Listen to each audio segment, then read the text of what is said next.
না, আমি কিছুতেই এই বিয়ে করতে পারবো না। একদম কোনো কথা নয়, চুপচাপ কবুল বল, নালে না হলে কি কি করবি বল? তুই অনেকক্ষণ যাবৎ আমাকে হুমকি দিচ্ছি, দেখি কি করতে পারিস, কর। গুন্ডাগুলো তখন আবিরকে কিছু করার আগেই ইরা গুন্ডাগুলোকে বাধা দেয়। আবির, তুমি কেন কবুল বলছো না? কবুল বলো। না না, আমি কবুল বলবো না। আবির, ভালোই ভালোই কবুল বলে দাও, না হলে কিন্তু পরে খারাপ হয়ে যাবে বলে দিলাম। আর কতবার বলবো যে আমি এই বিয়ে করব না? আবির একথা বলতেই ইরা রেগে যায়। রাগে ইরার চোখগুলো কেমন যেন লাল হয়ে যায়। এটা দেখে আবির ভয় পেয়ে যায়। ইরা আবারও বলে, শেষবার বলছি, কবুল বলো। না, আমি পারবো না। কথা বলতে দেরি নেই, সাথে সাথে আবিরের গালে একটা সজোরে থাপ্পড় পড়ে যায়। থাপ্পড়টা এতই জোরে লেগেছে যে আবিরের ফর্সা গালে 5 আঙুলের ছাপ স্পষ্ট বোঝা যাচ্ছে। আবির তখনও গালে হাত দিয়ে বসেছিল। ইরাকে এত রেগে যেতে দেখে কাজী সাহেব নিজেও ভয়ে ঢোক গিলছে। কবুল বলো। এবার আবির আর কোনো কথা বাড়ালো না, চুপচাপ কবুল বলে দেয়। কবুল কবুল। আবিরের কথা হতেই চারিদিক থেকে আলহামদুলিল্লাহ ধ্বনি ভেসে আসে। আলহামদুলিল্লাহ, আমাদের নতুন জীবন শুরু হলো। আবির চলো। কিন্তু কোথায়? কথা বলার পরও ইরা আবারও চোখ লাল করে আবিরের দিকে তাকায়। এটার দিকে আবির ভয়ে ঢোক গেলে। আবির তখন আর কথা বাড়ালো না। আচ্ছা চলুন। এই তো গুড বয়। এরা তখন কাজী অফিস থেকে বেরোয়। আবিরও তার পেছন পেছন যায়। এরা তখন গুন্ডাগুলোকে টাকা দিয়ে তাদেরকে বিদায় করে দেয়। তারপর আবিরকে নিয়ে গাড়িতে ওঠে। এরা গাড়ি ড্রাইভ করছে। কিছুক্ষণ পর গাড়ি এসে থামে সুন্দর একটি 2 তলা বাড়ির সামনে। তখন ইরা বাড়ির ভিতরে ঢুকে গাড়ি পার্ক করে গাড়ি থেকে নেমে আবিরকেও নামতে বলে। আবির, নেমে আসো। আপনি আমাকে আপনার বাড়িতে নিয়ে আসলেন কেন? এখানে তো আপনি একা থাকেন, কেউ এখন আমাকে দেখলে তো খারাপ মনে করবে। তোমাকে কি কেউ এত কথা বলতে কেউ বলেছে? আর এটা এখন থেকে তোমারও বাড়ি। আর তুমি হয়তো ভুলে যাচ্ছ যে এখন আমরা স্বামী স্ত্রী, তাই কেউ কিছু বলতে পারবে না। এখন আর কথা না বাড়িয়ে ভেতরে চলো। আবির তখন চুপচাপ কথা না বাড়িয়ে ইরার পেছনে ভেতরে যায়। তারপর ইরা সোজা ওর রুমে চলে যায়। সময়টা এখন রাত 9টা। রুমে যাওয়ার পরে আবির বলে, আচ্ছা, আমার কি এখানে কোনো কাজ আছে? যদি না থাকে তাহলে আমি আমার হোস্টেলে চলে যাই। না, আজ থেকে তুমি আর কোথাও যাবে না, তুমি এখানেই থাকবে, আমার সাথে থাকবে। কিন্তু আবির কিচ্ছু বলার আগেই এরা আবিরের ঠোঁটজোড়া দখল করে নেয়। আবিরেরও যেন থমকে যায়। সে কোনো কারণে ইরাকে বাধা দিতে পারছে না। 5 মিনিট পর ইরা আবিরকে ছেড়ে দেয়। তুমি কেন বোঝো না আবির, আমি তোমাকে কতটা ভালোবাসি। তুমি কেন বারবার আমার থেকে দূরে যেতে চাও? এরা যেভাবে কথাটি বলে আবির কোনো উত্তর দিতে পারে না। এরা তখন আবিরকে বলে, যাও, ফ্রেশ হয়ে নাও। আবির তখন চুপচুপ ওয়াশরুমে গিয়ে ফ্রেশ হয়ে নেয়। তারপর তারা ডিনার করে নেয়। ইরা আবিরকে নিজে হাতে খাইয়ে দেয়। রাতে রুমে আসার পর আবির আর ইরা চুপচাপ বসেছিল। তখন আবির বলে, আপনি ঘুমিয়ে যান, আমি অন্য রুমে গিয়ে ঘুমিয়ে পড়ি। বাড়িতে তো রুমে অনেকগুলোই আছে। আবিরের কথা শুনে ইরার চোখ ভিজে আসে। আবির, তুমি কি সত্যিই আমাকে একটুও ভালোবাসো না? আমি কি এতই খারাপ? আমার কোন দিক দিয়ে কমতি আছে বলো? কেন তুমি আমাকে ভালোবাসতে পারবে না? আপনার কোনো কমতি নেই, কিন্তু আপনি আমাকে জোর করে বিয়ে করেছেন, তাই আমি এই বিয়ে কিছুতেই মানতে পারবো না। জোর করে কখনো ভালোবাসা হয় না, তার সাথে আপনি আমার থেকে প্রায় 4 বছরের সিনিয়র। তো কি হয়েছে? ভালোবাসা কি বয়স দিয়ে হয়? ভালোবাসা হয় মন থেকে। আর হ্যাঁ, আমি তোমাকে জোর করে বিয়ে করেছি কারণ আমি ভয় পেতাম তোমাকে হারানোর ভয়। তুমি যদি অন্য কারোর হয়ে যাও, সেই ভয়। ভার্সিটিতে প্রথম যেদিন তোমাকে দেখি, সেদিনই তুমি আমার মন কেড়ে নিয়েছো। কথাগুলো বলতে বলতে ইরা আবিরের দিকে এগিয়ে যায়। আবির পেছনে যাচ্ছিল। এক পর্যায়ে আবির পা বিছানার সাথে যায়, আটকে যায়। তখন সে তার সামলাতে না পেরে বিছানায় পড়ে যায়। আবির বিছানা থেকে ওঠার আগে ইরা তার বুকের উপরে উঠে বসে। কি করছেন কি? ছাড়ুন। একদম কোনো কথা বলবে না। আজকে আমাদের বাসর রাত, তাই এখন বাসর করব। কিসের বাসর? আমি তো এই বিয়েই মানি না। ইরা তখন আবিরের কথায় কোনো জবাব না দিয়ে তার ঠোঁটে ঠোঁট ডুবিয়ে দেয়। আবির ইরাকে সরিয়ে দেয়, কিন্তু ইরা আবারও আবিরের উপরে উঠে শক্ত করে আবিরকে জড়িয়ে ধরে লিপ কিস করতে থাকে। এরা আবিরের পায়ের সাথে তার পাগুলো ঘষতে থাকে। এরা আবিরের গলায় ঘাড়ে কিস করতে থাকে। এরা আবিরকে সিডিউস করতে থাকে। এক পর্যায়ে আবির আর নিজেকে কন্ট্রোল করতে পারে না, সেও ইরাকে রেসপন্স করা শুরু করে। আবির ইরার ঠোঁটগুলো তার ঠোঁটের নিচে নিয়ে নেয়। আবির ইরার সারা শরীরে কিস করতে থাকে। ইরা আবিরের চুলগুলো খামচে ধরে।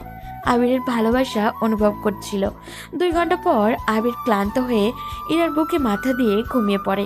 ইরা আবিরের চুলে বিলি কেটে দেয়। ইরাও আবিরকে শক্ত করে জড়িয়ে ধরে ঘুমিয়ে যায়। সকাল 7টা। চোখ খুলে আবির দেখে সে ইরাকে বুকে মাথা দিয়ে শুয়ে আছে আর ইরা তাকে শক্ত করে জড়িয়ে ধরে আছে। আবির মনে মনে একটু লজ্জা পায়। গত রাতের ঘটনাগুলো মনে পড়ে তার। আবির আলতো করে ইরার হাত সরিয়ে বিছানা থেকে নামে। আবির তখন মনে মনে বলে, উফ, এসব কি হচ্ছে আমার সাথে? আমি কেন এমন করলাম? কিন্তু ইরাকে দেখে কেন যেন নিজেকে আটকাতে পারিনি। আমি ফ্রেশ হয়ে হওয়ার জন্য বাথরুমের দিকে এগিয়ে যায়। ফ্রেশ হয়ে এসে দেখে ইরা এখনো ঘুমাচ্ছে। তার মুখটা খুব শান্ত আর স্নিগ্ধ দেখাচ্ছে। আবির মনে মনে ভাবে, ইরাকে দেখতে তো বেশ সুন্দর লাগছে, কিন্তু এভাবে জোর করে বিয়েটা না করলে হয়তো আমাদের এই সম্পর্কটা স্বাভাবিক থাকতো। আবির আলতো করে বিছানার একপাশে বসে ইরার দিকে তাকিয়ে থাকে। এমন সময় ইরার ঘুম ভেঙে যায়। সে চোখ খুলে আবিরকে দেখতে পায়। Good morning my sweet heart. Good morning. তুমি উঠে গেছো? ফ্রেশও হয়ে গেছো দেখছি। এসো আমার কাছে এসো। আবিরও তখন বিছানার পাশেই বসেছিল। এরা হাত বাড়িয়ে আবিরের হাত ধরে টান দিয়ে তার পাশে বসায় এবং আবিরের কপালে একটা চুমু খায়। তুমি কি আজও রাগ করে আছো আমার উপর? না মানে আমি এরা আবিরের চিবুক ধরে নিজের দিকে মুখ তুলে বলে, কাল রাতে তো বেশ ভালোই রেসপন্স করছিলে। তখন তো মনে হচ্ছিল না যে তুমি এই বিয়ে মানো না, তাই না? আবির এই কথা শুনে আরো বেশি লজ্জা পায়। সে কিছু বলতে পারে না। আসলে আমি আরে লজ্জা পাচ্ছ কেন? তোমার তো এখন থেকে সব লজ্জা আমার। নিচে যাই, আমার তো খুব খিদে পেয়েছে। আবির তখন উঠে দাঁড়ায়। এরা উঠে ফ্রেশ হওয়ার জন্য চলে যায় ওয়াশরুমে। মিনিট 15 পর এরা রেডি হয়ে নিচে আসে। ততক্ষণে আবির চুপচাপ সোফায় বসেছিল। কি হলো, বসে আছো কেন? এসো ডাইনিং এ। এরা আর আবির একসঙ্গে নাস্তা করে। নাস্তার সময় এরা আবিরকে খেয়াল রাখে, কোনটা সে খায় কোনটা খায় না। সে নিজের হাতে তুলে খাইয়ে দেয়। আপনি তো আজ ভার্সিটি যাবেন না? কেন, তুমি কি চাও না আমি ভার্সিটি যাই? না মানে আপনি তো আমার সিনিয়র, তাই ভাবলাম আপনিও যাবেন। আমিও তো একটু পরে বেরোবো। তোমার কাছে আমি সিনিয়র হলেও এখন আমি তোমার স্ত্রী। আর ভার্সিটির ব্যাপারটা আমি আজ একটু কাজ আছে বলে যাব না। তবে তুমি যাবে কেন? আজ তো তোমার কোথাও যাওয়ার দরকার নেই। আমার মেসের ভাড়া দিতে হবে, আর কিছু বই কেনা আছে। মেসের ভাড়া নিয়ে তোমার চিন্তা করতে হবে না। আর বই তুমি তালিকা দাও, আমি ড্রাইভারকে দিয়ে আনিয়ে নেব। তুমি আজ কোথাও যাচ্ছ না, তুমি এখন আমার সাথে থাকো। কিন্তু এভাবে যদি সবাই জানতে পারে? জানতে পারলে জানবে। এখন আমরা বিবাহিত, কেউ কিছু বলার সাহস পাবে না। তুমি শুধু আমার কথা শোনো। আবির চুপ করে যায়। সে আর কোনো কথা বলতে পারে না। তার মধ্যে এক ধরনের মিশ্র অনুভূতি কাজ করছিল। এরাকে ভয়, আবার এক ধরনের দুর্বলতাও তৈরি হয়েছে তার প্রতি। নাস্তার পর এরা আবিরকে নিয়ে ড্রয়িং রুমে বসে। শোনো আবির, তুমি হয়তো এখনো আমাকে মন থেকে মানোনি, কিন্তু আমি তোমাকে ভালোবাসি। আর আমার ভালোবাসায় আমি কোনো কমতি রাখবো না। আমি জানি তুমিও ধীরে ধীরে আমাকে ভালোবেসে ফেলবে। আমি বুঝতে পারছি না আপনি কেন আমার মতো একটা পিচ্চি ছেলেকে বিয়ে করলেন। আপনার জন্য তো আরো ভালো পাত্র জুটতো। ভালোবাসার মানুষের কাছে বয়স, টাকা বা অবস্থান কোনো কিছুই বড় নয়। তুমি আমার ভালোবাসার মানুষ। আর তুমি আমার কাছে পিচ্চি হলেও তুমি এখন আমার স্বামী, আমার সবটুকু তুমি। দুজন তখন চুপচাপ বসেছিল। এরা তখন আবিরের হাত ধরে নরম সোফায় টেস দিয়ে বসে। তুমি কি এখনো আমার উপর খুব রেগে আছো আবির? রাগ তো আছেই, আপনি জোর করে কাজটা করলেন। আমি জানি, কিন্তু আমার ভয় লাগতো তোমাকে হারানোর। তোমাকে ছাড়া আমি থাকতে পারতাম না। আমি বুঝতে পারছি তোমাকে আমি কষ্ট দিয়েছি, কিন্তু বিশ্বাস করো আমি সবটা ঠিক করে দেব। দেখা যাক এখন কি করা হবে। এভাবে বসে থাকলে তো সময় কাটবে না। এই তো এখন তুমি কথা বলছো, আমরা বরং একটা মুভি করতে পারি, কি বলো? আমি একটু হাসে। এরা তখন মুভি চালানোর জন্য টিভি অন করে।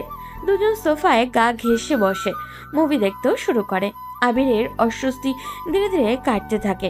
দুপুরে খাবার পর দুজনে একটু বিশ্রাম নেয়। রাতে ডিনারের পর তারা আবারও রুমে আসে। আপু, মানে ইরা, আমার কিছু পুরনো বই দরকার ছিল। কাল তো আর ড্রাইভার আনাতে পারলো না। ও ঠিক আছে, কালকে আনিয়ে নেব। এখন এসো। আবির আর ইরা চুপচাপ বসেছিল। আবির ধীরে ধীরে ইরার সাথে স্বাভাবিক হতে শুরু করেছিল। আবির একটু এগিয়ে আসে। আপনি কাল সত্যিই ভার্সিটি যাবেন না? না, এখন তো আমি শুধু তোমাকে নিয়েই ব্যস্ত। কেন, আমাকে দেখতে চাও তুমি ভার্সিটিতে? না, মানে এমনি জিজ্ঞেস করলাম। তুমি হয়তো জানো না আমি তোমাকে কাছে পাওয়ার জন্য কতদিন অপেক্ষা করেছি। আমার মনে হয় জীবনে প্রথমবার আমি সঠিক কোনো কাজ করেছি, সেটা হলো তোমাকে জোর করে বিয়ে করা। আবির ইরার কথায় কোনো উত্তর দেয় না। সে শুধু ইরার চোখে চোখ রাখে। ভালোবাসার এক অদ্ভুত আলো ঝলমল করছিল ইরার চোখে। আবির সেই আলোর দিকে যেন অজান্তেই টেনে যাচ্ছিল। ইরা আবিরের দিকে ঝুঁকে আসে। আজ আর কোনো কথা নয়, চলো ঘুমিয়ে পড়ি। ইরা আবিরের ঠোঁটে আলতো করে চুমু খায়। তারপর দুজনে শুয়ে পড়ে। আবির আজ ইরাকে আর কোনো বাধা দেয় না। সেও ইরাকে নিজের করে নিতে চায়। তাদের সম্পর্কে এই নতুন অধ্যায় শুরু হলো। রাতের গভীরতা ভেদ করে সকালের আলো ঘরে প্রবেশ করেছে। আবির আর ইরা দুজনেই একে অপরের উষ্ণ সান্নিধ্যে তখনও ঘুমিয়ে আছে। আবিরের ঘুম আগে ভাঙে। সে পাশ ফিরে দেখে ইরা তার বুকে মাথা দিয়ে শান্তিতে ঘুমাচ্ছে। আবির এবার আর অস্বস্তি বোধ করে না, বরং এক ধরনের অধিকার বোধ কাজ করে তার মনে। কাল রাত থেকে কি হলো আমার? আমি কেন আপুর প্রতি এতটা দুর্বল হয়ে পড়ছি? এই জোর করে হওয়া সম্পর্কটা কি তবে সত্যি হয়ে যাচ্ছে? আবির ধীরে ধীরে ইরার কাছ থেকে সরে এসে বিছানায় বসে। ইরা তখন ঘুম ভেঙে আবিরের দিকে তাকায়। গুড মর্নিং জামাই, এত সকালে উঠে গেলে কেন? Good morning. আর কত ঘুমাবে? এখন সকাল 8টা। তুমি পাশে থাকলে আর কি চাই, ইচ্ছে করে শুধু এভাবেই শুয়ে থাকি। আচ্ছা শুনুন। আবির মুখে আপনি শুনে ইরা মুখটা একটু কালো করে, হাত সরিয়ে নেয়। উফ, আবার আপনি? আর কতবার বলবো আমি তোমার স্ত্রী? তুমি আমাকে তুমি করে বলবে। আপনি শুনলে আমার রাগ হয়, মনে হয় যেন আমি তোমার কেউ নই। আমি দুঃখিত, ভুলে গেছি। আসলে অভ্যাস নেই তো। ঠিক আছে, এবার থেকে আর যেন না শুনি। বলো কি বলবে? আসলে তুমি আজ ভার্সিটিতে যাচ্ছ না কেন? তোমার ক্লাস নেই? এই তো, তুমি বলেছো আমার ক্লাস আছে, কিন্তু আজ আমার কাছে আমার জামাই বেশি গুরুত্বপূর্ণ। তোমাকে ছেড়ে যেতে ইচ্ছে করছে না। কিন্তু এভাবে ক্লাস কামাই করলে তো সমস্যা হবে। তোমার পরীক্ষা কাছে আসছে, আর আমারও তো কিছু বই কেনা দরকার। তুমি চিন্তা করো না, আমি সব সামলে নেব। আর বইয়ের তালিকাটা তৈরি করেছো? আমি ড্রাইভারকে দিয়ে আনিয়ে নিচ্ছি। তুমি যাও, ফ্রেশ হয়ে এসো, আমি ততক্ষণে নাস্তার ব্যবস্থা করি। আবির তখন আর কোনো কথা না বাড়িয়ে ওয়াশরুমে চলে যায়। সকালে নাস্তা শেষ করে দুইজন ড্রয়িং রুমে বসেছিল। এরা আবিরকে কাছে টেনে নিয়ে আদর করতে থাকে। আজ বিকেলে আমরা একটা সারপ্রাইজ পার্টিতে যাব, আমার এক বন্ধুর বিয়ে। তুমি রেডি থেকো। আমি কেন যাব? আমাকে দেখলে সবাই কি ভাববে? আমি তো তোমার চেয়ে 4 বছরের ছোট। আবার তুমি আপনি বললে? আর ছোট বড় কি বলছো? তোমার কোনো সমস্যা? আমার স্বামী হিসেবেই যাবে তুমি। কেউ কিছু বলার সাহস পাবে না। তুমি শুধু আমার কথা মতো চলবে, বুঝলে? আচ্ছা, যাব। আমার কথায় আবিরের ভয় পাওয়া দেখে আমি তো মনে মনে হাসছি। আমার জামাইটাকে পুরো আমার মনের মতো করে পেয়েছি। আমি তখন আবিরের মাথায় আলতো করে হাত বুলিয়ে দিয়ে বলি, এই তো গুড বয়, আমি তোমার জন্য কিছু শপিং করে আনবো। তুমি ততক্ষণ এখানে অপেক্ষা করো, কোথাও বের হবে না। ইরা আবিরকে একা রেখে গাড়ির চাবি নিয়ে শপিং এর জন্য বেরিয়ে যায়। আবির ইরাকে যেতে দেখে চুপচাপ সোফায় বসে থাকে। 5 মিনিট পর সে উঠে যায় রুমে। চারিদিকে একবার ভালো করে দেখে নিয়ে সে তার পকেট থেকে পুরনো একটা কিপ্যাড মোবাইল ফোন বের করে। যাক, আপু অবশেষে গেল। আবির একটা পুরনো নাম্বারে দ্রুত কল দেয়। ওপাশ থেকে একটা ছেলের কণ্ঠস্বর ভেসে আসে। আসসালামু আলাইকুম স্যার, কেমন আছেন? হ্যাঁ, আলহামদুলিল্লাহ ভালো। সব ঠিকঠাক আছে তো? স্যার আপাতত সব ঠিকঠাক আছে, কিন্তু আগামী মাসে একটি আমেরিকান কোম্পানির সাথে আমাদের ডিল আছে, আর তারা জানিয়েছে তারা মালিককে ছাড়া ডিল করবে না, তাই আপনাকে আসতেই হবে। আচ্ছা, সমস্যা নেই। তাহলে এখন বাকিটা ভালোভাবে হ্যান্ডেল করো। জি স্যার, অবশ্যই, আপনি কোনো চিন্তা করবেন না। আবির কল কেটে দেয়। তার মুখ দেখে বোঝা যাচ্ছিল সে যতটা সহজ সরল ভার্সিটির ছাত্র, আসলে হয়তো সে নয়। এরপর আবির আরও একটি নম্বরে কল করে। কিন্তু নাম্বারটি দেশি নয়, বিদেশি একটি নাম্বার। কল রিসিভ হলেও ওপাশ থেকে আবিরের বাবার কণ্ঠ শোনা যায়। কিরে বাবা, কেমন আছিস? আজ 2-3 দিন ধরে গায়েব কেন? না বাবা, এমনিতে একটু বেশি ব্যস্ত তো। আচ্ছা শোন, একবারও আমাদের কাছে আসিসনি। তোমার মায়ের তোর জন্য সবসময় মন খারাপ থাকে, একটু তো ঘুরে যেতে পারিস। চিন্তা করো না বাবা, মাকে বলে দাও এবার তার বৌমাকে নিয়ে আসবো। কি, তুই আমাদেরকে জানানো ছাড়া বিয়ে করে ফেলেছিস? আরে না, কি যে বলো, আসলে একজনকে খুব পছন্দ হয়েছে।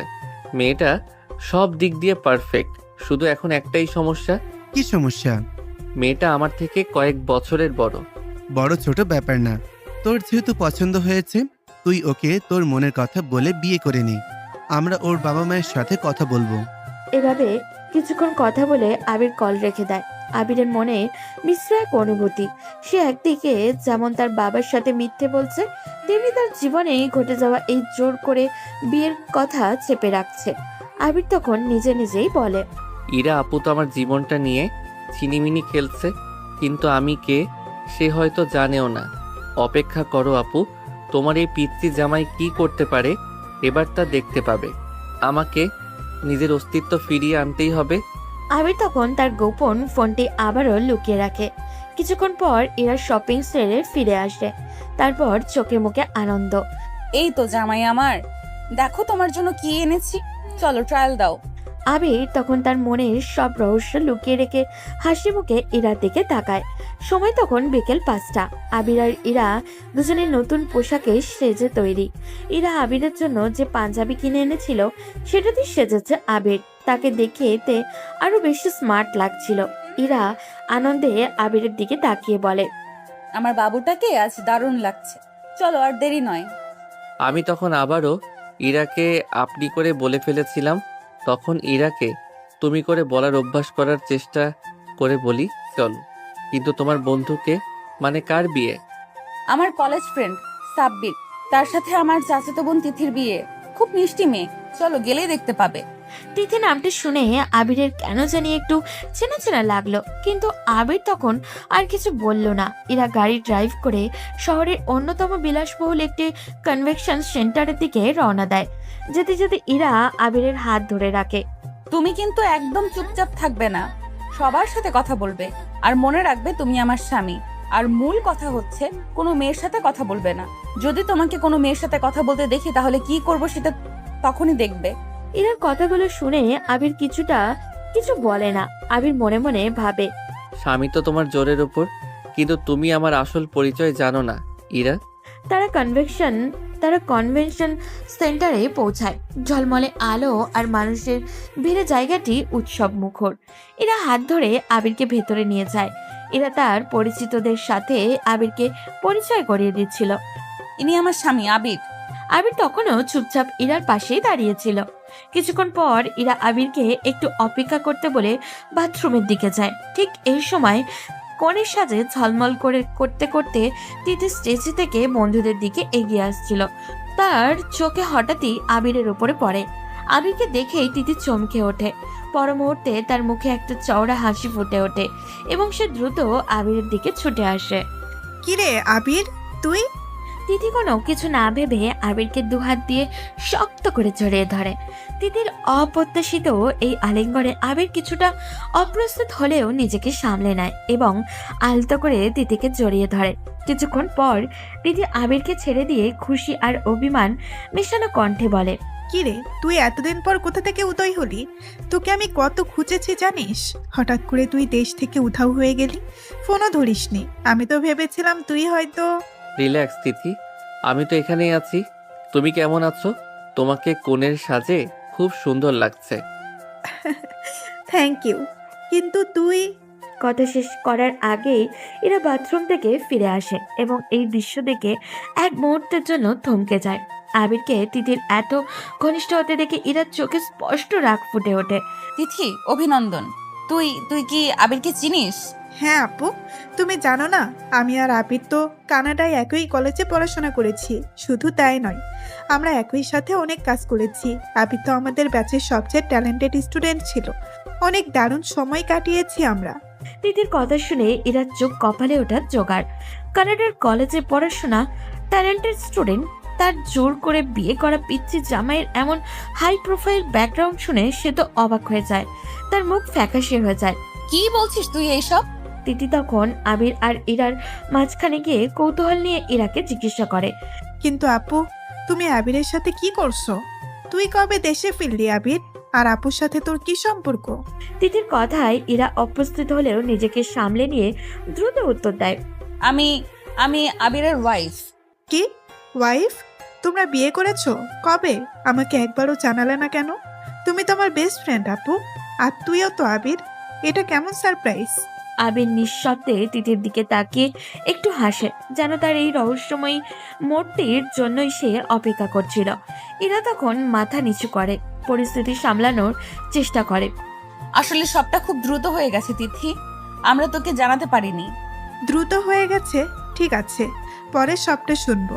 কিন্তু আপু, আবির আমাদের ব্যাচ থেকে।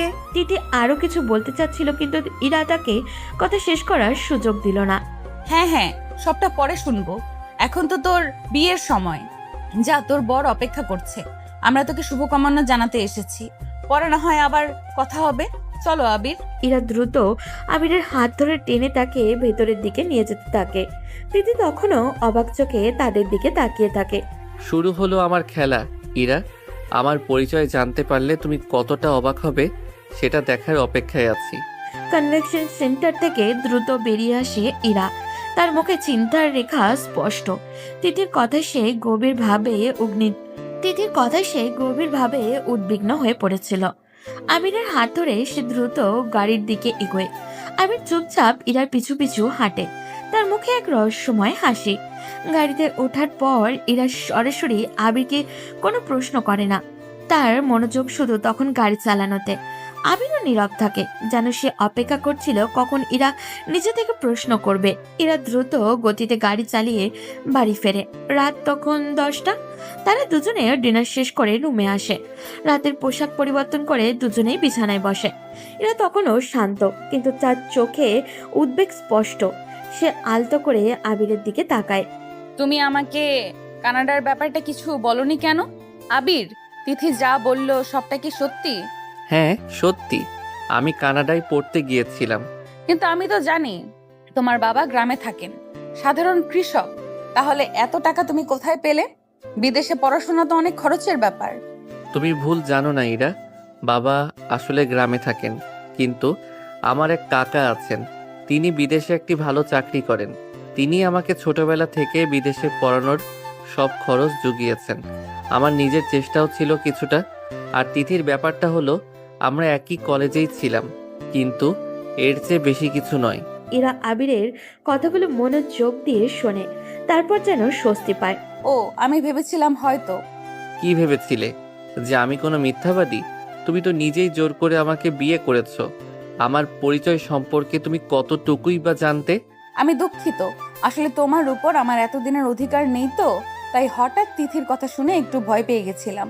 ভেবেছিলাম হয়তো তুমি আমাকে কিছু লুকাচ্ছ। আমি কিছু লুকাচ্ছি না ইরা, যা বলেছি সব সত্যি। এখন আর চিন্তা করো না। আবিরের এই বানানো গল্পে এরা আশ্বস্ত হয়। সে আর কোনো প্রশ্ন করে না। এই বিষয়ে কথা বলা শেষ হলেই দুজনে পাশাপাশি শুয়ে পড়ে। এরা দ্রুত আবিরকে শক্ত করে জড়িয়ে ধরে, তার বুকে মাথা রাখে। কিছুক্ষণ পর যখন রুমের ভেতরে নিস্তব্ধতা নেমে আসে, তখন আবির ফিসফিস করে ইরাকে জিজ্ঞাসা করে। আচ্ছা ইরা, তোমার বাবা মা সম্পর্কে তো তুমি কখনো কিছু বললে না। এত বড় বাড়িতে তুমি একা থাকো, তারা কোথায়? আমার ফ্যামিলি থাকে গুলশানে, আমি থাকি এখানে। কারণ এই ভার্সিটিটা আমার পছন্দ হয়েছে, আর তাই বাবা আমাকে এখানে থাকার জন্য এই বাড়িটি বানিয়ে দিয়েছে। গুলশান? আর তোমার বাবা কি করেন? আমার বাবা হচ্ছে চৌধুরী গ্রুপ অফ কোম্পানির চেয়ারম্যান। কথাটা শুনে আবির যেন আকাশ থেকে পড়ে, তার চোখ বড় বড় হয়ে যায়। কি? চৌধুরী গ্রুপ? তুমি? তাহলে তো তোমরা অনেক ধনী। তোমার সাথে আমার যায় না। কোথায় তোমরা আর কোথায় আমরা? দেখো, তুমি তো আমাকে আপনি বলা ছেড়ে দিয়েছো, এবার এই ধনী গরিবের কথা বলাও ছাড়ো। তোমার সাথে আমার যায় না এটা তুমি বলতে পারো না। তোমার কাছে আমি তোমার স্ত্রী, আর আমার কাছে তুমি আমার স্বামী। কিন্তু কোনো কিন্তু নয়। ভালোবাসার কাছে টাকা, বাড়ি বা পদমর্যাদা কোনো কিছুরই দাম নেই। আমি তোমাকে মন থেকে ভালোবেসেছি আবির। তুমিই আমার জীবন। তুমি যখন নিজেকে আমার যোগ্য মনে করো না, তখন আমার কষ্ট হয়। আর তুমি তো আমার চেয়ে ছোট হলেও তোমার মেধা কম কিসে? তুমি তো বিদেশেও পড়াশোনা করে এসেছো। তুমি সত্যি অসাধারণ ইরা। আমি জানি না এই সম্পর্কটার পরিণতি কি হবে। আবির ইরাকে কাছে টেনে নেয়। ইরা আবিরের ঠোঁটে ঠোঁট ডুবিয়ে দেয়। কোনো চিন্তা নয়, আমি তো আছি। আবিরও এবার ইরাকে রেসপন্স করে। তার সমস্ত দ্বিধা দ্বন্দ্ব যেন ভালোবাসার কাছে হার মেনে যায়। 5 মিনিটের বেশি চলে তাদের উষ্ণতা বিনিময়। তারপর দুজন দুজনকে শক্ত করে জড়িয়ে ধরে। এখন ঘুমিয়ে পড়ো, কাল সকালে আবার ভার্সিটিতে যেতে হবে। তুমি যাবে? হ্যাঁ, তোমাকে একা রেখে বেশি দিন থাকা যায় না, কিন্তু তুমি আমার সাথেই যাবে। আবির আর ইরা একে অপরের গভীরভাবে জড়িয়ে ধরে ঘুমিয়ে পড়ে। আবিরের মনে এখন আর শুধু প্রতিশোধের চিন্তা নেই, ইরার জন্য এক ধরনের দুর্বলতাও তৈরি হয়েছে। তবে তার আসল পরিচয় এখনো ইরার কাছে অজানা। জোর করে বিয়ে হলেও আবির আর ইরার মধ্যে এক অদ্ভুত বোঝাপড়া তৈরি হয়েছিল। প্রায় মাসখানেক ধরে তাদের সম্পর্ক বেশ সুন্দরভাবেই কেটে যায়। সকালের নাস্তা থেকে রাতের ডিনার পর্যন্ত প্রতিটি মুহূর্তে তারা একে অপরের পাশে থাকতো। ভার্সিটিতে তার একসাথে যেত এবং আসতো। আবিরের মনে এখন আর সেই প্রথম দিনের রাগ বা জেদ নেই, বরং ইরার প্রতি এক গভীর দুর্বলতা তৈরি হয়েছে। ইরাও আবিরকে তার পৃথিবী মনে করে ভালোবাসতো। সেদিন ছিল শনিবার। আবির ভার্সিটি থেকে এসে জানতে পারে যে তার কিছু পুরনো বন্ধু তার জন্য মেসে অপেক্ষা করছে। ইরা, আমার কিছু বন্ধু এসেছে। ওরা মেস থেকে ফোন করেছিল। আমি একবার যাব? বেশি দেরি হবে না? না আবির, তুমি এখন তাদের সাথে দেখা করতে যেতে পারবে না। কেন? কি হয়েছে? তারা তো শুধু আমার বন্ধু। আমার ভালো লাগছে না, তুমি কেন তাদের সাথে দেখা করতে যাবে? তুমি এখন আমার সাথে থাকো। এটা বাড়াবাড়ি হচ্ছে ইরা। তুমি সব সময় আমাকে তোমার মুঠোয় রাখতে চাও কেন? আমার একটা ব্যক্তিগত জীবন আছে। আমি তোমার স্বামী, তোমার বন্দি নই। আমি তোমাকে বন্দি করে রাখিনি আবির। আমি তোমাকে ভালোবাসি বলেই চাই না তুমি আমার থেকে দূরে থাকো। আর তোমার বন্ধুরা কেন তোমার পিছু ছাড়ছে না? তুমি কি চাও তোমার এই জোর করে হওয়া বিয়ের কথা সবাই জানুক? কেন? জানলে কি হবে? সত্যিটা তো এটাই যে তুমি আমাকে জোর করে বিয়ে করেছো। আমি কোনো দিনও এই বিয়ে মন থেকে মানিনি। তুমি তো শুধু নিজের চাহিদা মেটানোর জন্য আমায় জোর করে বিয়ে করেছো। না হলে এত পিচ্ছি একটা ছেলেকে কখনো বিয়ে করতে না। আবিরের এই চরম কথাগুলো শুনে এরা চোখে জল ভরে ওঠে। তার এতদিনের ভালোবাসার যত্ন এক মুহূর্তে মিথ্যে মনে হলো। তার মুখ ফ্যাকাশে হয়ে যায়। আবির, তুমি এসব কি বলছো? তোমার কোনোদিন মনে হয়নি আমি তোমাকে ভালোবাসি? আমার কাছে তো তুমি শুধু চাহিদা মেটানোর বিষয় নও। না, মনে হয়নি। তুমি শুধু আমাকে তোমার খেলনা বানিয়ে রেখেছো। আমি এই বাড়িতে আর এক মুহূর্তও থাকবো না। আবির আর কোনো কথা না বলে দ্রুত তার ঘর থেকে বেরিয়ে যায়। তার রাগে তখন তুঙ্গে। এরা তখনও বিছানায় বসে পাগলের মতো কাঁদছিল। আবির দ্রুত পায়ে হাঁটতে হাঁটতে শহরের একটি নির্জন পার্কে গিয়ে বসে। সারাদিন শেষ সেখানেই কাটায়। সে তার ফোনটাও বন্ধ করে রাখে। সারাদিন ধরে তার রাগ ধীরে ধীরে কমে আসে। শান্ত হয়ে সে ভাবতে শুরু করে, আমি ইরাকে কেন এমন কথা বললাম? দোষটা তো আমারই ছিল। সে তো আমাকে ভালোবাসে বলেই যেতে বারণ করেছিল। আমি কেন তার এত বড় আঘাত দিলাম? সে আমার জন্য কত কি করেছে। সন্ধ্যা নেমে আসে। পার্কের বাতিগুলো জ্বলে ওঠে। অনুশোচনায় আবিরের বুক ভারী হয়ে আসে। সে ঠিক করে আর দেরি না করে বাড়িতে ফিরে যাবে এবং ইরার কাছে ক্ষমা চাইবে। অনুতপ্ত মন নিয়ে আবির দ্রুত পা চালিয়ে বাড়ির দিকে রওনা হয়। সে যখন ইরার বাড়ির সামনে পৌঁছায় তখন আকাশ কালো করে নেমে এসেছে সন্ধ্যা। বাড়ির মেন গেট থেকে শুরু করে দরজার তালা ঝুলছে। পুরো বাড়িটা নিস্তব্ধ অন্ধকার। আবির অবাক হয়ে দরজার সামনে দাঁড়িয়ে পড়ে। তালা মারা কেন? ইরা কোথায় গেল? সে কি রেগে কোথাও চলে গেল? আবির দরজার সামনে ভালো করে লক্ষ্য করে দেখে দরজার নিচে একটি ভাঁজ করা কাগজ পড়ে আছে। আবির দ্রুত কাগজটি তুলে নেয়। এটি ইরার হাতের লেখা চিঠি। আবির দ্রুত কম্পিত হাতে চিঠিটি খুলে পড়তে শুরু করে। আবির, তুমি যখন আমার ভালোবাসা বা যত্নকে ক্ষমতার অহংকার আর নিজের চাহিদা মেটানোর সঙ্গে তুলনা করলে, তখন আমার মনে হলো হয়তো আমার ভালোবাসার প্রকাশটা সত্যিই ভুল ছিল। আমি তোমাকে জোর করে বিয়ে করেছি, এটা সত্যি, কিন্তু গত 2 সপ্তাহে তুমি আমাকে যতটুকু কাছে টেনেছো আমি সেটাকে সত্যিই মনে করেছিলাম। তুমি আমাকে অনেক কথা বলেছো, কিন্তু সবচেয়ে বেশি আঘাত করেছে তোমার এই কথাটা। আমি কোনোদিনও এই বিয়ে মন থেকে মানিনি। আর আমি নাকি তোমাকে আমার চাহিদা মেটাতে বিয়ে করেছিলাম। ঠিক আছে আবির, তোমার উপর আমার কোনো জোর নেই। তুমি এই বিয়ে না মানলে আমি তোমাকে মুক্তি দিলাম। আমি জানি তুমি আমার কাছে থাকতে চাও না, তাই আমি বাড়ি ছেড়ে চলে গেলাম। তুমি মুক্ত, তোমার যেখানে খুশি তুমি সেখানে যেতে পারো। আমার সব সম্পত্তি, এই বিয়ে সব তোমার নামে ট্রান্সফার করা আছে। তুমি তোমার ইচ্ছে মতো ব্যবহার করতে পারো, তোমার কোনো অসুবিধা হবে না। আমি আমার সবটা দিয়েছিলাম, তোমাকে ভালো রাখতে চেয়েছিলাম বলে। আর হ্যাঁ, তোমাকে শেষ একটা অনুরোধ করি, তোমার সেই পুরনো বন্ধুরা যেন তোমাকে কোনো বিপদে না ফেলে। সাবধানে থেকো। ইতি। ভালো থেকো আবির। ইতি, তোমার ইরা। চিঠিটা পড়ে আবিরের হাত থেকে ফোনটা পড়ে যায়। তার চোখে ঝল ভরে ওঠে। ইরা তাকে শুধু বাড়ি থেকে মুক্তি দেয়নি, তাকে তার সমস্ত সম্পত্তিও দিয়ে গেছে। আবির তখন পাগলের মতো দরজায় আঘাত করতে শুরু করে। ইরা, ইরা, দরজা খোলো, আমার ভুল হয়ে গেছে, আমি ক্ষমা চাইছি। কিন্তু ভেতর থেকে কোনো উত্তর আসে না। পুরো বাড়িটা নিস্তব্ধ। আবির বুঝতে পারে এরা সত্যি সত্যি তাকে ছেড়ে চলে গেছে। চিঠিটি পড়ে আবিরের মাথায় যেন আকাশ ভেঙে পড়ল। অনুশোচনা আর অপরাধবোধ তাকে বুক পেটে যাচ্ছিল।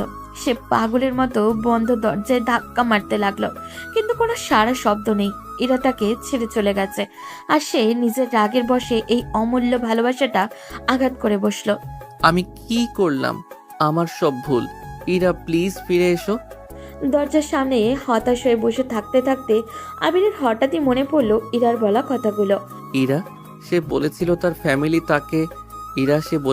ফ্যামিলি থাকে গুলশানে, আর তার বাবা হচ্ছেন চৌধুরী গ্রুপ অফ কোম্পানির চেয়ারম্যান। চৌধুরী গ্রুপ, তার মানে ইরা একজন সাধারণ মেয়ে নয়। আমি কেন আগে খেয়াল করিনি? এত বড় রহস্য সে আমার কাছ থেকে লুকিয়ে রেখেছিল। আবির দ্রুত পকেট থেকে তার মূল স্মার্টফোনটি বের করলো। ফোনটি সে এতদিন ধরে গোপনে ব্যবহার করত। চোখে জল মুছে সে দ্রুত তার বিজনেস অ্যাসোসিয়েট অর্ণবের নাম্বারে কল দিল। অর্ণব, শোনো, আমার এখন তোমার সাহায্য দরকার। স্যার, আপনি কোথায়? আপনার ফোন বন্ধ ছিল, আমি আপনাকে সারা দিন খুঁজছিলাম। আমি এখন যেখানে আছি সেখানে দ্রুত আমার গাড়ি আর বডিগার্ড পাঠাও। আর শোনো, আমাকে গুলশানের ওই ঠিকানায় নয়, সরাসরি আমাদের মূল বাড়িতে নিয়ে চলো। সব সিকিউরিটি বাড়াও, প্রতিটা সেকেন্ড জরুরি। জি স্যার, দিচ্ছি। গাড়ি এক্ষুনি রওনা হচ্ছে, আপনি লোকেশন ট্র্যাক করে নিন। আবির তখনও সেখানে বসে চোখের অশ্রু ফেলছিল। তার মনে জেদ চেপে বসেছে। সে আগে তার নিজের অবস্থান এবং ক্ষমতা পুনরুদ্ধার করবে, তারপর ইরাকে খুঁজে বের করবে। সে তার আসল পরিচয় লুকাতে পারলেও এই মুহূর্তে তার ক্রোধ আর যন্ত্রণার প্রকাশ থামাতে পারল না। মিনিট 10 পরে আবিরের সামনে দিয়ে পিচ ঢালা পথে তীব্র হেডলাইটের আলো ফেলে এগিয়ে এলো 3টি কালো রঙের রোলস রয়েলস গোস্ট সিরিজের বিলাসবহুল গাড়ি। তাদের পেছনে আরো 2টা এসএসটিভি এসে দাঁড়ালো, এবং এই দৃশ্য দেখে পুরো এলাকা মুহূর্তের মধ্যে স্তব্ধ হয়ে যায়। 3টি গাড়ি থেকে কালো স্যুট পরা সুটামদের বডিগার্ডরা নেমে এলো। তাদের মাঝে ছিল অর্ণব, যে দ্রুত আবিরের দিকে এগিয়ে যায়। অর্ণব আবিরকে বিধ্বস্ত অবস্থায় দেখে চিন্তিত হয়। স্যার চলুন, ভেতরে চলুন। আবির দ্রুত উঠে গিয়ে মাঝের রোলস রয়েলস গাড়ির পিছনের সিটে বসে পড়ে। অর্ণবও তার পাশে বসে। বডিগার্ডরা মুহূর্তের মধ্যে আবিরের আশেপাশে সুরক্ষা বেষ্টনী তৈরি করে ফেলে। স্যার, আমরা সরাসরি আপনার বাড়ির দিকে যাচ্ছি, কিন্তু আপনি ঠিক আছেন তো? আর এটা হচ্ছে চৌধুরী গ্রুপ অফ কোম্পানির চেয়ারম্যান আব্দুল আজিজ সাহেবের ঠিকানা। আমি ঠিক আছি অর্ণব, এখন শুধু দ্রুত চলো, অনেক কাজ বাকি। কেউ যেন জানতে না পারে আমি এতদিন কোথায় ছিলাম। আর আমার সব কাজের শিডিউল এখনই রিশিডিউল করো। জি স্যার। গাড়িগুলো দ্রুত শহরের প্রধান সড়কের দিকে ছুটতে শুরু করে। আবির জানে এই মুহূর্তে তার নিজেকে গুছিয়ে নিতে হবে। তার সেই লুকানো পরিচয়, তার আসল ক্ষমতা এবার কাজে লাগানোর সময় এসেছে। সে আবিরকে সবাই ভার্সিটির সহজ সরল ছাত্র ভাবত, সে আসলে দেশের অন্যতম প্রভাবশালী একজন বিজনেস টাইকুন।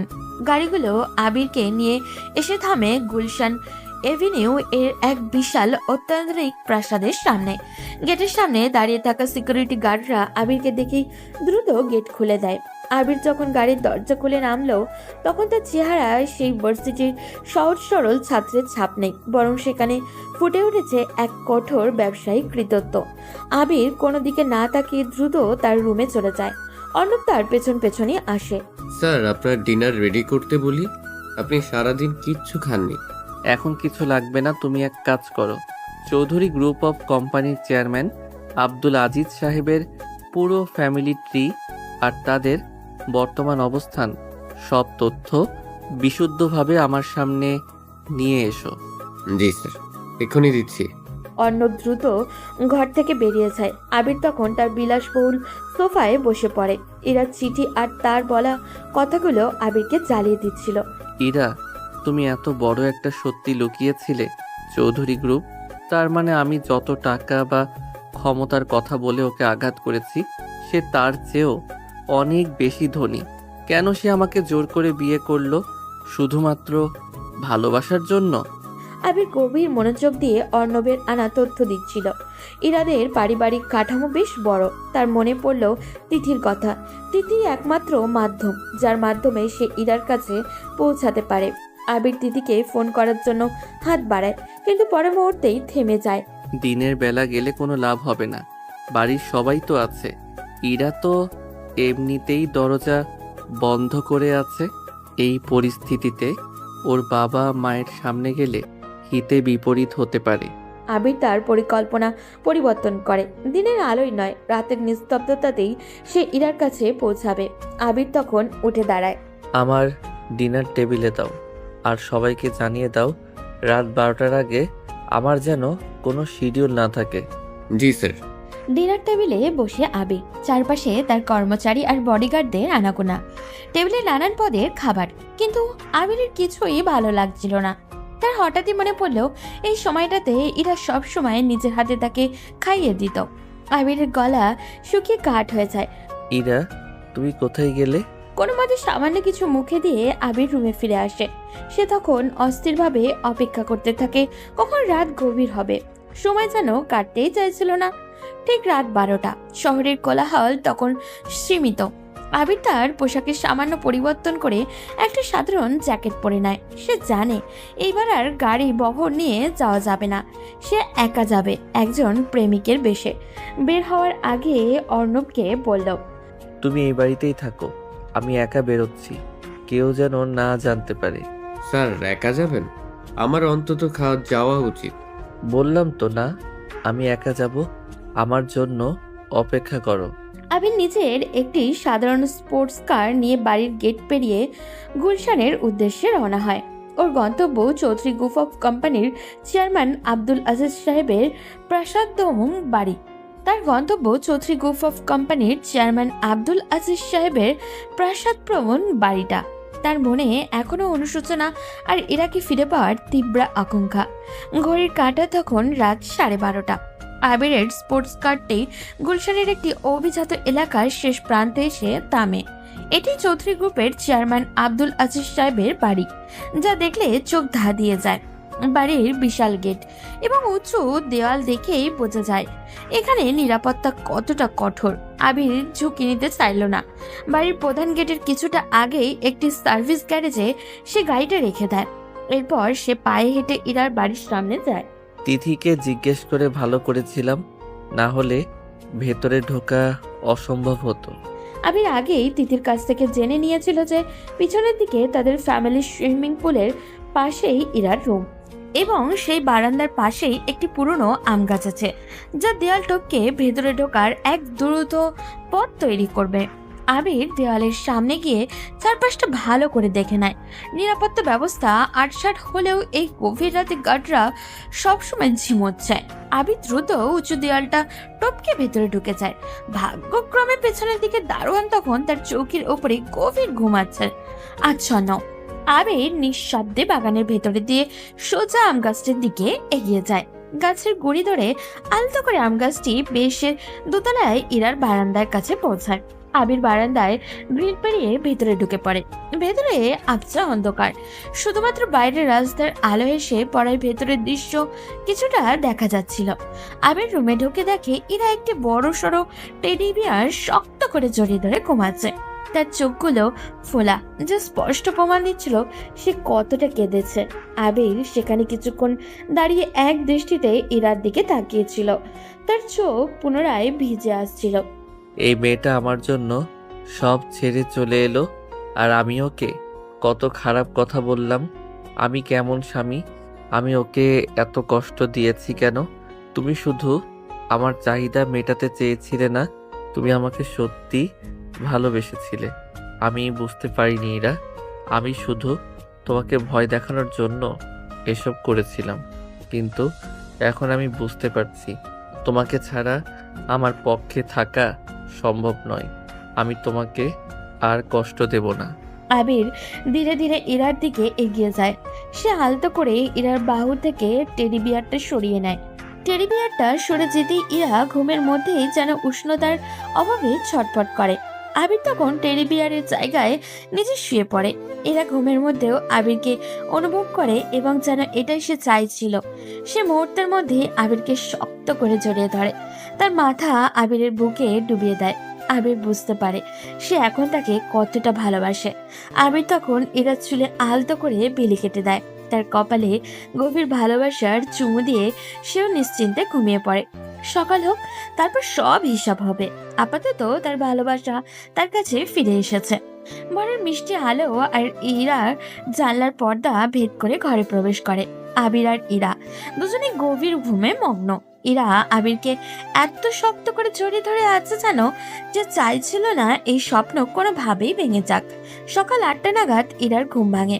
চোখ খুলে সে দেখে সে টেডি বিয়ারকে নয়, একজন মানুষকে শক্ত করে জড়িয়ে ধরে শুয়ে আছে। সে দ্রুত চোখ মেলে তাকায় এবং আবিরকে দেখে মুহূর্তের জন্য যেন বিদ্যুৎ পৃষ্ঠ হয়।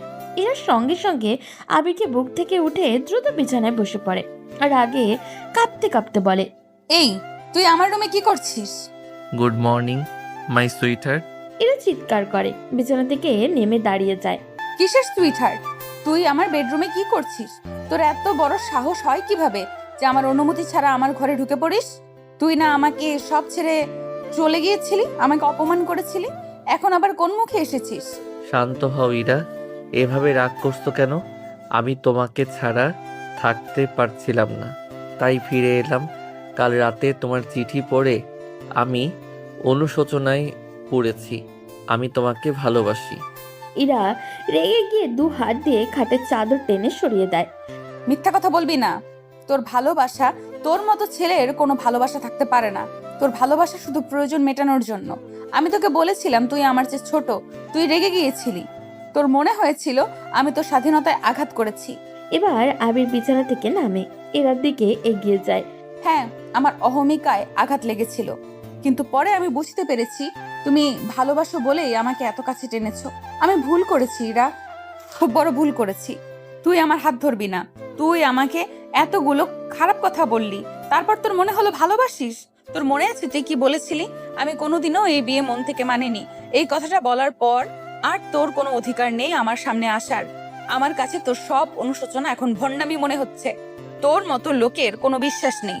যা, এক্ষুনি আমার রুম থেকে বেরিয়ে যা। তুই কেন বারবার আমার জীবনটাকে এলোমেলো করে দিচ্ছিস? আমি যাচ্ছি ইরা, কিন্তু মনে রাখবে আমি আবার আসব। আমি প্রমাণ করব আমার ভালোবাসা মিথ্যে নয়। তোর আর প্রমাণ করতে হবে না। তুই গেলে আমি খুশি হব, আর কোনোদিন আসবি না। এরা তখন রাগে কাঁপছিল। আবির বুঝতে পারলো না এই মুহূর্তে কি কথা বলে। কথা বলাই বৃথা। আবির বুঝতে পারলো এই মুহূর্তে কথা বলাই বৃথা। সে আর কোনো কথা না বলে ধীরে ধীরে রুম থেকে বেরিয়ে যায়। আবির সিঁড়ি বেয়ে নিচে নামার সময় ড্রয়িং রুমে কেউ ছিল না, তাই ইরার বাবা মা পরিবারের কেউ আবিরকে দেখতে পায়নি। তবে বাড়ির ভেতরে থাকায় তিথি আবিরকে দেখতে পায়। কিরে আবির, তুই? কি হলো আপুর রুমে? তিথি কিছু বলার আগেই আবির দ্রুত পা চালিয়ে গেটের দিকে বেরিয়ে যায়। তার চোখে জল আর মুখে হতাশা। তিথি আবিরকে চলে যেতে দেখে দ্রুত দারোয়ানকে ইশারা করে গেট খুলে দিতে বলে। আবির গেট পেরিয়ে নিজের গাড়ির দিকে এগিয়ে যায়। আবির চলে যাবার পর তিথি তখন সোজা ইরার রুমে যায়, গিয়ে দেখে ইরা হাঁটুতে মুখ গুজে কাঁদছে। তার শরীর তখনও রাগে থরথর করে কাঁপছিল। আপু, কি হয়েছে? আবির এখানে এসেছিল, কেন এসেছিল? সে সে চলে এসেছিল, আমাকে ভালোবাসার কথা বলছিল, কিন্তু আমি তাকে আর বিশ্বাস করতে পারছি না তিথি। সে আমার ভালোবাসাকে কত অপমান করেছে, আমি তাকে আর বিশ্বাস করতে পারছি না। সে যেন আর কখনো না আসে। শান্ত হ আপু, দেখ সে অনুশোচনা করছে বলেই তো এসেছে। যাই হোক, তুই চিন্তা করিস না, আমি তোর সাথে আছি। তিথি নিজেও আবিরের আসল পরিচয় জানে না। সে শুধু জানে আবির ভার্সিটির এক ছোট ভাই, যাকে তার চাচাতো বোন জোর করে বিয়ে করেছিল। আর সেই ছোট ভাইয়ের এমন আচরণে সেও হতভম্ব। এরা তখনও আবিরের চলে যাওয়ার কষ্ট এবং তার ফিরে আসার দ্বিধায় ভুগছিল। আবির যখন প্রচন্ড মন খারাপ নিয়ে দ্রুত নিচে গাড়িতে করে ফিরছিল, তখন তার মনে হচ্ছিল যেন সে নিজের জীবনের সবচেয়ে বড় ভুলটি করে এসেছে। সে অনুশোচনা প্রকাশ করতে গিয়ে উল্টে ইরার রাগ আরো বাড়ি দিয়ে এসেছে। আবির গাড়ি চালাতে চালাতে নিজের মনেই বলে, আমাকে এত খারাপ কথা বলল কেন? আমি তো তাকে সত্যিই ভালোবাসি। সে কেন আমার কথা বিশ্বাস করছে না? এখন আমার কি করা উচিত? আবির তখন তার বিশাল প্রাসাদে পৌঁছালো। তখন প্রায় সকাল। অর্ণব তখনও তার জন্য অপেক্ষা করছিল। স্যার, আপনি কোথায় ছিলেন? আমি সারা রাত চিন্তা করেছি। কিছু না অর্ণব। আবির অর্ণবের দিকে আর না তাকিয়ে সরাসরি নিজের রুমে চলে যায়। সে বিছানায় বসে পড়ে। তার মাথায় তখন হাজারটা চিন্তা ভিড় করছে। এদিকে ইরার রাগ, অন্যদিকে তার অপমান। কিছুক্ষণ সে চুপচাপ বসে থাকে, কিছুক্ষণ কোনো সিদ্ধান্ত নিতে পারে না। আমি আর কিছু ভাবতে পারছি না। আমাকে স্বাভাবিক হতে হবে। আজ একটা গুরুত্বপূর্ণ মিটিং আছে। সব চিন্তা বাদ দিয়ে আবির ফ্রেশ হয়ে তৈরি হয়ে নেয়। সকাল 11টার দিকে সে তার অফিসের দিকে রওনা হয়। আবিরের office TL group of industries headquarter. Abir সরাসরি মিটিং রুমে প্রবেশ করে। সেখানে আমেরিকান কোম্পানির উচ্চপদস্থ কর্মকর্তা সহ অন্যান্য ডেলিগেটরা উপস্থিত ছিলেন। আবিরকে দেখা মাত্রই সবাই উঠে দাঁড়ায়। আপনারা বসুন। মিটিং শুরু হয়। আবির মনোযোগ সহকারে ডিল এবং প্রেজেন্টেশনগুলো শুনতে থাকে। প্রায় 2 ঘন্টা পর মিটিং শেষ হয়। আমেরিকান কোম্পানির মালিক আবিরের সাথে হ্যান্ডশেক করার জন্য এগিয়ে আসেন। আপনার কোম্পানি অনেকদিন ধরে বাংলাদেশ ও কানাডার শীর্ষস্থান ধরে রেখেছে। আমরা আপনার সাথে কাজ করতে পেরে অনেক আনন্দিত মিস্টার খান। আবির তাদের সাথে হ্যান্ডশেক করে। আবির তাদের বিদায় দিয়ে তার ব্যক্তিগত কেবিনে ফিরে আসে। সে তার এক্সিকিউটিভ চেয়ার হেলান দিয়ে বসে আছে। তার মুখে তখনও চিন্তার ছাপ। তখনই অর্ণব ফাইল হাতে নিয়ে তার কেবিনে আসে। স্যার, এটা হচ্ছে আমাদের থেকে অর্ডার নেওয়ার জন্য রিকোয়েস্টেড কোম্পানিগুলোর তালিকা। আপনি সিলেক্ট করে নিন। আবির ফাইলটা হাতে নেয়। সে চোখ বোলাতে থাকে। সেখানে চৌধুরী গ্রুপের নামটাও ছিল। আবির চৌধুরী গ্রুপের নামটা টিক চিহ্ন দিয়ে দেয়। বাকিটা তুমি দেখে নাও। জি স্যার। আবির সন্ধ্যায় অফিস থেকে বাড়ি ফেরে। সারাদিন কাজ করলেও তার মন ইরার কাছেই পড়েছিল। সে জানে এই মুহূর্তে তার পক্ষ থেকে ইরাকে ফোন করা বা তার সাথে প্রকাশ্যে দেখা করা সম্ভব নয়। সেই রাতে আবির ঠিকই একই কাজ করে। রাত গভীর হলে সে নিজের গাড়ি নিয়ে নিঃশব্দে ইরার বাড়ির দিকে রওনা হয়। ইরার বাড়িতে পৌঁছে আবির আবারও দেয়াল টপকে ভিতরে প্রবেশ করে। দারোয়ান তখনও নির্ধারিত স্থানে ঘুমন্ত। আবির সন্তপনে আমগাছ পেয়ে ইরার রুমে ঢুকে যায়। আবির রুমে ঢুকে দেখে ইরা টেডি বিয়ার ছাড়াই ঘুমাচ্ছে। তার মুখটা ফ্যাকাশে আর চোখের নিচে কালির দাগ। আবির ধীরে ধীরে ইরার পাশে শুয়ে পড়ে। ইরা ঘুমের মধ্যেই আবিরকে অনুভব করে আর অভ্যাসবশত তাকে শক্ত করে জড়িয়ে ধরে। আবির ইরার কপালে আলতো করে চুমু খায়। তার সমস্ত রাগ, অভিমান আর কষ্ট একপাশে রেখে শুধু ভালোবাসার উষ্ণতা অনুভব করে আবির। আবিরও ইরাকে চাপটে ধরে ঘুমিয়ে পড়ে। সকাল 8টা। ঘুম ভাঙতে ইরা অনুভব করে যে তার পাশে কেউ একজন শুয়ে আছে। সে দ্রুত চোখ মেলে তাকায় এবং আবিরকে দেখে মুহূর্তে তার সমস্ত রাগ আবারও ফিরে আসে। সে দ্রুত আবিরের বাহু থেকে নিজেকে মুক্ত করে। তুই আবার এসেছিস? তোর এত সাহস? তোর কি লজ্জা নেই?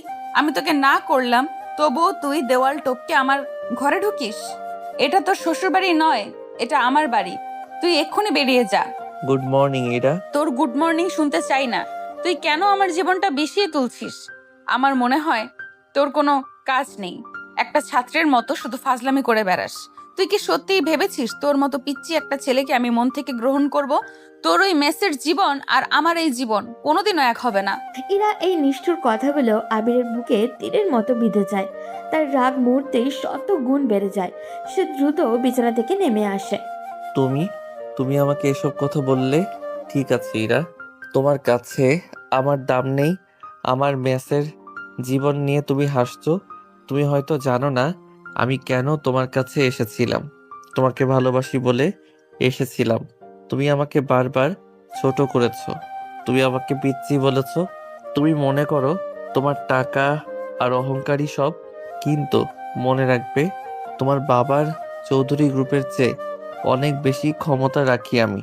আমি তোমার মতো তুচ্ছ কারো কাছে আমার ভালোবাসা প্রমাণ করতে আসিনি। তোমার মতো স্বার্থপর মেয়ের জন্য আমি আমার জীবনের একটা সেকেন্ডও নষ্ট করব না। তোমার কাছে আমার কোনো প্রয়োজন নেই। ভালো থেকো ইরা। আর কোনো দিনও আমাকে দেখতে পাবে না।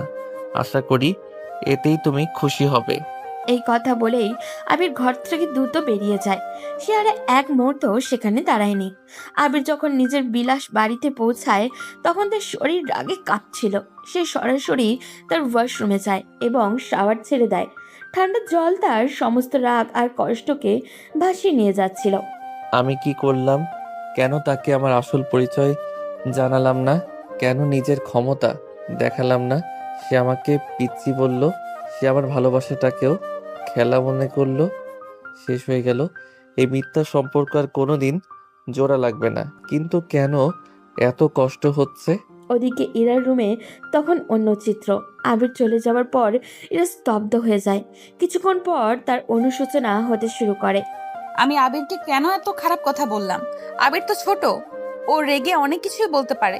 আমি কিভাবে পারলাম ওকে ছেড়ে আসতে, ওকে রাগ দেখাতে? সে তো আমাকে ভালোবাসে বলেই এসেছিল, আমি ওর কথা শুনতে পারতাম। ইরা নিজেও অনুশোচনায় ভুগছিল। সে ধীরে ধীরে উঠে বারান্দায় যায়। আকাশটা আজকে মেঘলা। আবিরের বলা শেষ কথাগুলো তার কানে বাজছিল। এভাবে দিনটি দ্বিধা আর কষ্টে কেটে যায়। সেদিন প্রায় রাত 11টা। আবির তার বাড়ির ছাদের উপরে বসেছিল। আকাশ ভর্তি চাঁদ। আবির চাঁদের দিকে তাকিয়ে অতীতের কথা ভাবছিল। তখনই তার ফোনে কল আসে। তিথি কল করেছে। হ্যালো। আবির, তুই কোথায়? তুই রেগে আছিস আর এদিকে জেঠু মানে ইরা আপুর বাবা তার বিয়ে ঠিক করে নিয়েছে। কি বলছিস? ইরা কি কিছু বলে নাই? ইরা আপু তোর ব্যাপারে সব বলেছে, কিন্তু জেঠু কোনো গরিবের সাথে সম্পর্ক রাখবে না, তাই এক প্রকার জোর করেই বিয়ে দিচ্ছে। আপু কিছু বলতে পারছে না। কবে বিয়ে? আমি যা শুনলাম কোনো অনুষ্ঠান করবে না, কালকেই ছেলে পক্ষ আসবে, কালকেই বিয়ে দিয়ে দিবে। আবির আর কোনো কথা না বলে কলটা কেটে দেয়। সে ফোনটা পকেটে রাখে। তার ঠোঁটের কোণে ফুটে ওঠে এক ভয়ঙ্কর হাসি, যা দেখে কেউ তাকে নিরীহ ছাত্র ভাবার সাহস পেত না। আবির ডেভিল হাসি দিয়ে নিজের মনে মনে বলে, দেখি কে আমার ইরাকে বিয়ে করতে আসে। সেই রাতটা আবিরের জন্য এক নতুন সংকল্প নিয়ে এলো। ইরাকে অপমান করে চলে আসার অনুশোচনা আর তিথির দেওয়া খবরের ক্রোধ, এই দুই মিলিয়ে আবিরকে আরো কঠিন করে তুলল। সে স্থির করলো কালকেই তার শেষ খেলা।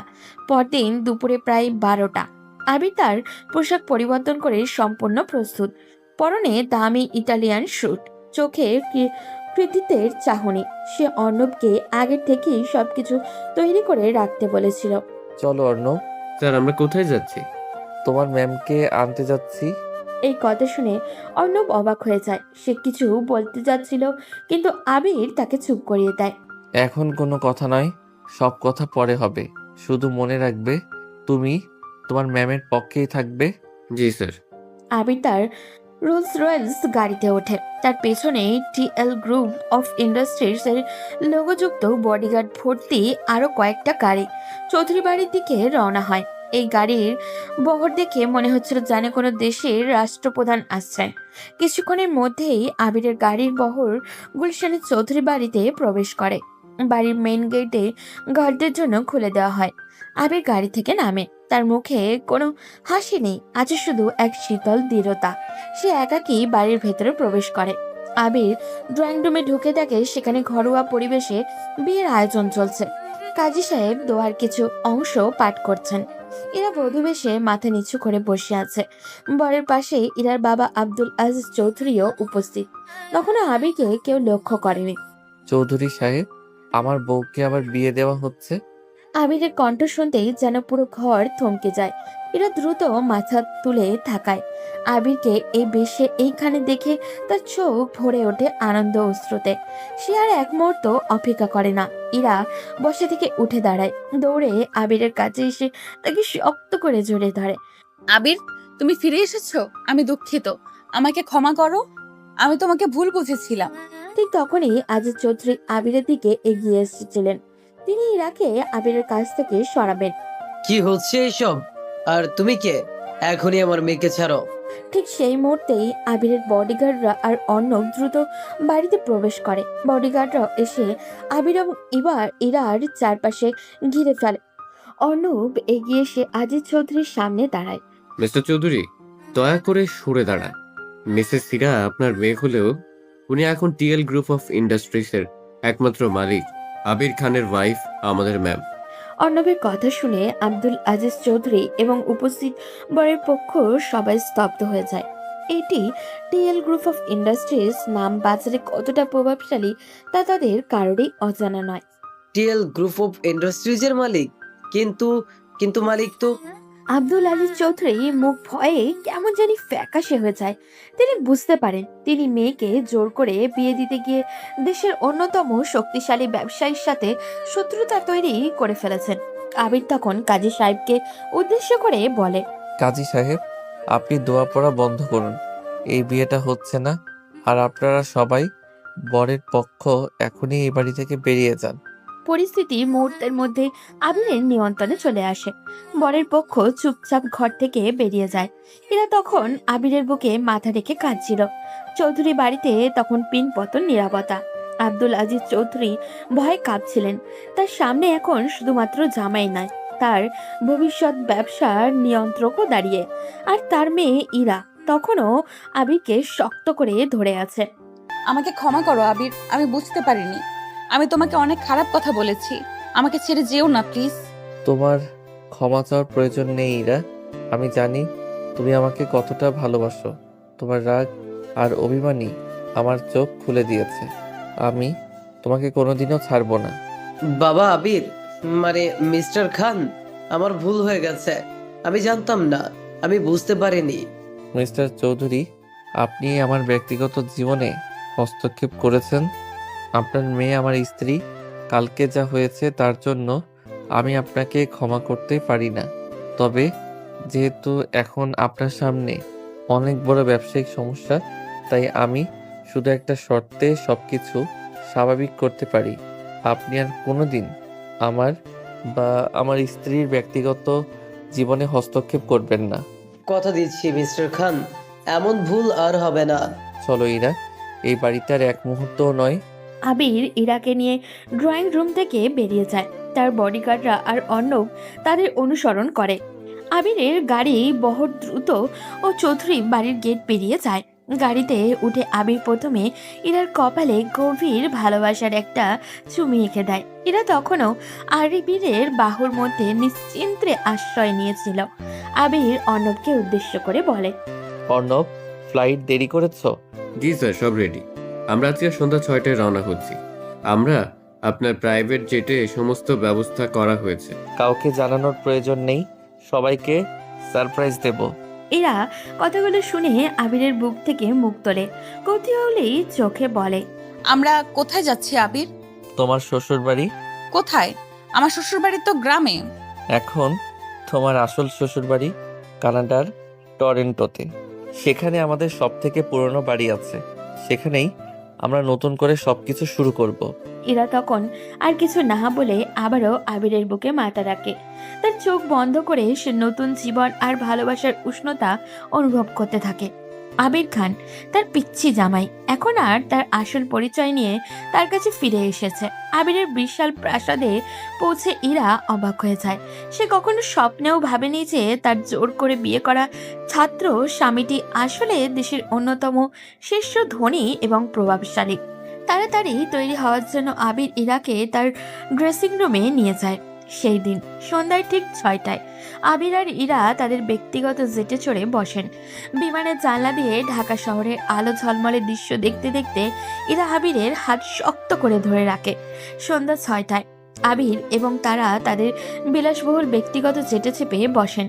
রাতের আকাশ ভেদ করে বিমান ছুটতে শুরু করেছে কানাডার টরেন্টোর উদ্দেশ্যে। বিমানের ভেতরে ইরা আবিরের পাশে বসে বাইরের অন্ধকার দেখছিল। তার চোখে বিস্ময় আর মন জুড়ে নতুন জীবনের স্বপ্ন। আবির, আমার এখনো বিশ্বাস হচ্ছে না। তুমি তুমি এত বড় কোম্পানির মালিক আর আমাকে আর তুমি তুমি